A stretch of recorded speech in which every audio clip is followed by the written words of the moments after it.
cash a meal. And do it through the pain, I don't need a pill. And life gon' get me down, but it won't break my will. Cause I've been chasing this so long, I can't give up. I won't give in, been through too much. I done prayed for the money, I done prayed for the fame. I done prayed that I will make a sacrifice and play this game. I done prayed that my life would never be the same. I done prayed that I will make it bring glory to my name. Ladies and gentlemen, before we get started, this podcast is brought to you by Final Form Supplements. Final Form Supplements is a supplement brand with honesty labeling. So the labeling in supplements is Wild Wild West. Sometimes labels aren't honest. They have things in there that's on in there. We don't have to worry about that with Final Form Supplements. We got everything you need from protein powder, creatine, skin care, soap for your skin, handcrafted soap, and we have all kinds of things. Go to finalformsubs.com, that's SUPPS, finalformsubs.com, use promo code COACHSTRIB, all caps, no space, get 10% off your order, and make sure you like, comment, subscribe on whichever video you're watching here at Ivy Talks Podcast Network, and enjoy the show. Ladies and gentlemen, welcome back to another episode of the NFL coverage. We are going to be recapping week 13, go over standing statistical leaders, and go over the games coming up for week 14. First off, I want to apologize for getting the week 12 recap last episode out so late. Obviously holidays, Thanksgiving, Black Friday, I work in retail. So I had a lot of things going on, didn't get time to edit. So I did post that one late, but this one should be on time. So let's get straight into it. Thursday night, Thanksgiving, we had a 3-header for Thanksgiving on football. We had Detroit Lions beat the Bears 23-20. New York Giants, Dallas Cowboys. Cowboys win 27-20. And the Packers beat the Dolphins 30-17. Friday night, Black Friday, we had just one game, but it was the Chiefs and the Raiders.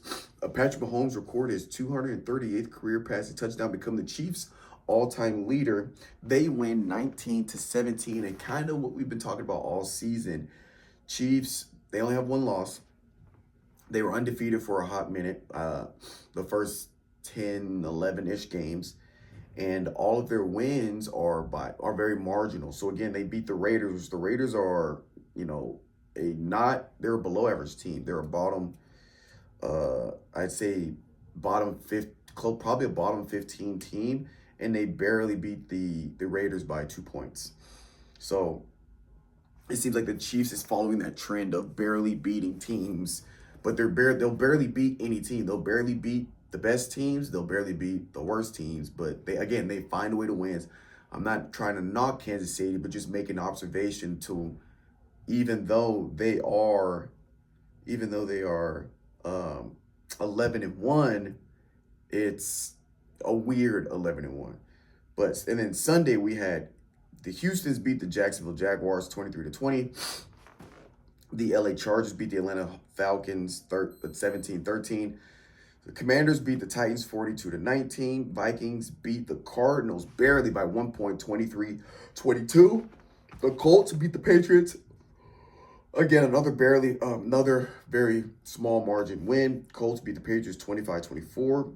Steelers beat the Bengals, which was, if you watch the game, is an electric game. Steelers beat the Bengals 44-38. Seahawks beat the Jets 26-21. LA Rams beat the Saints 21-14. The Bucks beat the Panthers 26-23 in overtime.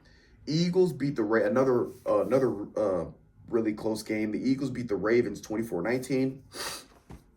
The Buffalo Bills dominated the 49ers 35-10. Josh Allen records his 445th career all-purpose touchdown, surpassing Jim Kelly to become the Bills' all-time leader in touchdowns. And then Monday night, you talking about an air raid, an exciting game offensively, obviously. Broncos beat the Browns 41-32.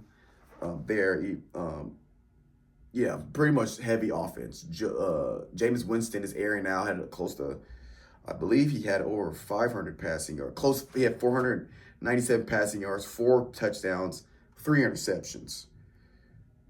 But Bo Mix had 294, 1 pass touchdown, 2 interceptions. And then I believe 2 of the interceptions James Winston threw were pick sixes. So it's a very up and down game.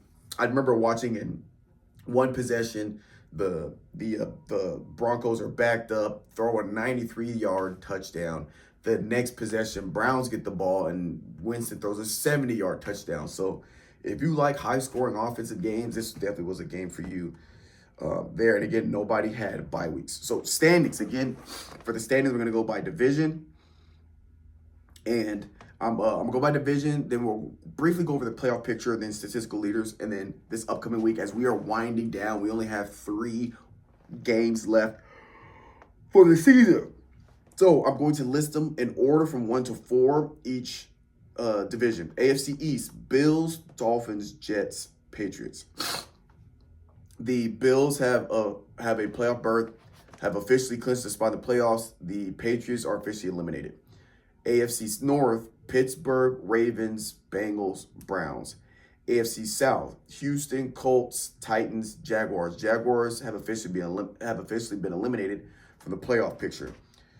AFC West, Chiefs, Chargers, Broncos, Raiders. Chiefs have clinched a spot in the playoff, and the Raiders have officially been eliminated from the playoffs.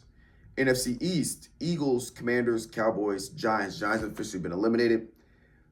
NFC North, Detroit, Vikings, Packers, Bears. Everybody's still in play there, potentially. NFC South, Falcons, Bucks, Saints, Panthers. And then NFC West, Seahawks, Cardinals, Rams, 49ers. Now, playoff pictures as of right now. AFC, Chiefs, number 1 spot in the AFC. Chiefs, number 1 spot. Bills are at 2. Pittsburgh at 3. Houston at 4. Chargers at 5. Ravens at 6. Broncos at 7. So right now, Kansas City Chiefs will get their first week bye. And in the wild card, the Bills play Broncos. Steelers play Ravens, which I think would be an exciting game. Houston plays Chargers.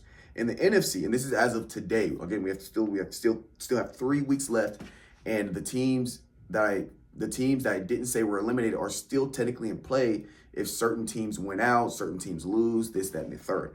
So not everybody has been officially eliminated. So there's still teams that could potentially be in play. NFC, Detroit Lions, 1, Eagles, 2, Seahawks, 3, Falcons, 4, Vikings, 5, Panthers, 6, Commanders, 7. So as of right now, Detroit would get the first week bye. Then we'd have Eagles versus Commanders, Seahawks versus Packers, Falcons versus Vikings. All right, now statistical leaders. If my notes will load here. Passing yards, we have a new face. Lamar Jackson was the head dog last week. This week we have Joe Burrow at 3,337 yards.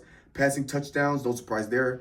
Joe Burrow, 30 passing touchdowns. Receiving yards, of course, no surprise. Jamar Chase, receiver for the Bengals.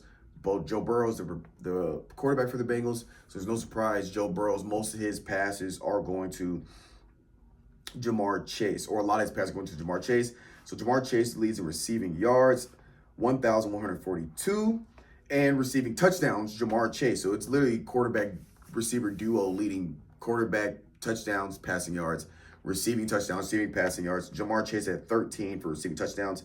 Rushing yards, Saquon Barkley at 1,499, just shy of 1,500 yards. He is on pace to break Eric Dickerson's single-season rushing record of 2,000 and some change. Rushing touchdowns, Derrick Henry at 13, and funny, Jalen Hurts is second at 12. Interceptions, Kirby Joseph for the Detroit Lions. Defensive tackle, Zaire Franklin for the Colts. And sacks is still Trey Hendrickson for 11.5 sacks. So now, this upcoming week, week 14, Thursday night, we have Packers, Lions. Lions 3-point favorite. I think this will shape up to be a really good game. So that's going to be my games to watch, but I'll go over all of them at the end. Sunday, Falcons at Vikings, Saints at Giants, Jags at Titans, Raiders at Bucks, Browns at Steelers, Panthers at Eagles, Jets at Dolphins, Seahawks at Cardinals, Bills at Rams, Bears at 49ers, Chargers at Chiefs, Bengals at Cowboys. Bye week, Baltimore, Denver, Houston, Indiana, New England, Washington. Games, of course, like I had mentioned at the beginning, one of my Coach Strib's games to watch is the Packers versus to Lions. I think it's going to be a really good game. It's going to be prime time, Thursday night, so that should be a good one to watch. Second, I actually am going to, this is a wild card game to watch, but I'm going to say the Browns and Steelers. I think the Browns, if we can get the Jameis Winston that we've been getting recently with 300, 400, close to 500 passing yards, but if he can take care of the ball and reduce the interceptions he's throwing, I think the Browns can potentially upset and beat the Steelers, even though the Steelers are playing probably the most, I think, well-structured, well-coached team in the NFL right now. So that one might be my games to watch just from an underdog. I could see the Browns pulling this off. And I believe they beat they beat Pittsburgh earlier this year too. So I could see that. My other ones, that's really it. Obviously, aside from Cowboys, if they weren't on the trajectory they are now, I would have had Cowboys Bengals, but I honestly think Bengals handles business there. The only other one I could see from a underdog standpoint is the Jets and Dolphins. Dolphins are 6-point favorite. I can see the Jets. I can see Devontae Adams having a good one with Breece Hall, Aaron Rodgers. I can see Aaron Rodgers kind of playing Aaron Rodgers ball because we've seen spurts. There's like spurts of games where Aaron Rodgers is getting everything he wants, and then it's just miscommunications, miscues, miskeys, not on the same page from reading the defense from receiver to quarterback standpoint. But I can see the Jets, Dolphins there. Even though the Jets are 3-9, Dolphins are 5-7. I think that one could potentially be an upset with the Jets winning the Dolphins. But really, outside of that, and you know what? I am going to go Chargers, Chiefs. I think Chargers have the offensive capability to outscore